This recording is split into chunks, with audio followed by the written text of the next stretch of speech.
And before the last video's even finished uploading, we're back again. I think I've obviously got a higher drinking bandwidth than I have internet bandwidth at the moment. Slight confession for you, I obviously can't count. That last beer, that was number 9, not number 8. That means this is number 10. And I've only got one left after this. So 7XU-RR1-8NQ-FWF. An American Pale Ale, 4.4%, 35 IBU, crisp Pale Ale malt, Cascade Hops and US-05. That sounds like a cracking combination to me. Let's get in and see how it comes out.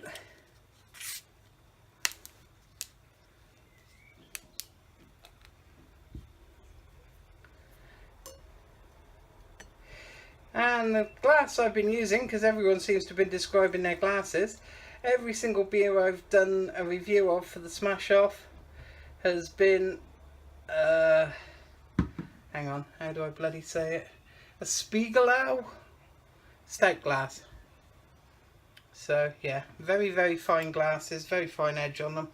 I like them. I like all my Spiegelau glasses. Highly recommend them. I'll put a link down in the comments if anyone likes them. Alright, let's see what we got then.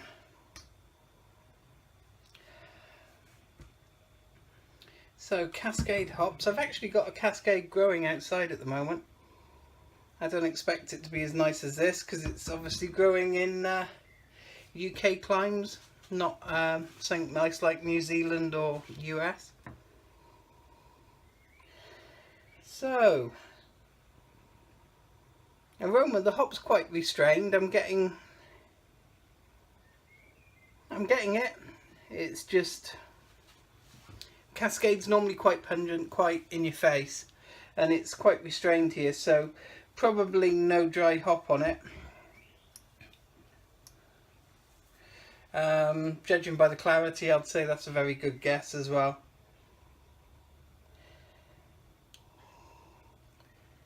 Alright, let's get in there, see what we get.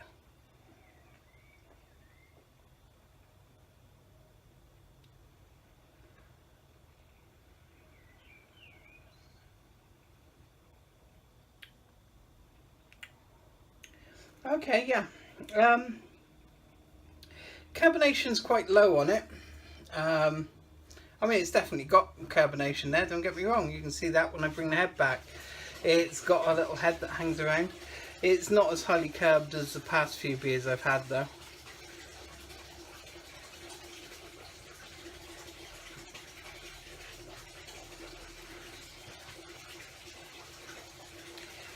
In a way, the flavour is a bit like the aroma. It's quite restrained. You get the hang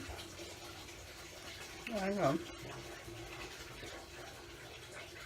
Right, yeah, you get the Cascade. It's there. It's just quite restrained up front, and then it comes in on the back end. So you definitely notice it a lot more in the finish than you do up front. A lot of the times you have a Cascade beer. And it just punches you in the face. This doesn't do that. It's something that is actually a lot more drinkable than a lot of Cascade Pale Ales. Pardon me.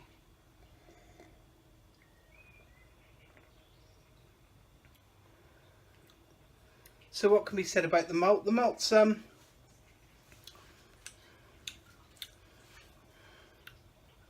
it's got a, it's not quite biscuity, it's not grainy, it's somewhere in the middle.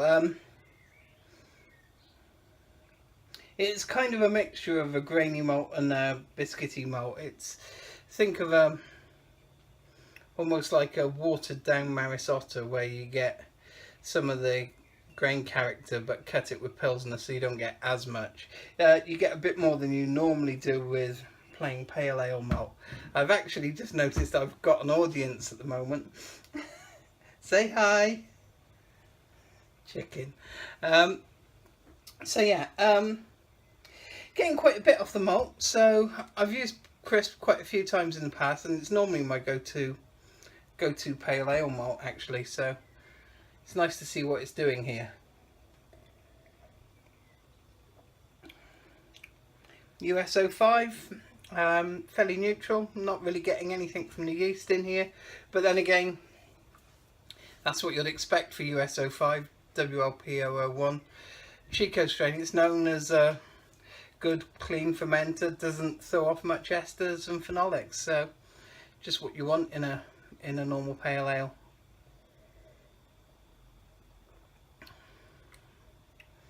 Yeah, it's quite pleasant this, and I could see myself having a few of these in an evening.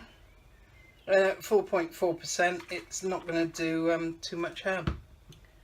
So yeah, thank you very much, 7XU-RR1. I quite like that. I'm going to go sit down and enjoy the rest of this whilst I score it and see if the last video is uploaded. Thanks very much for a nice beer.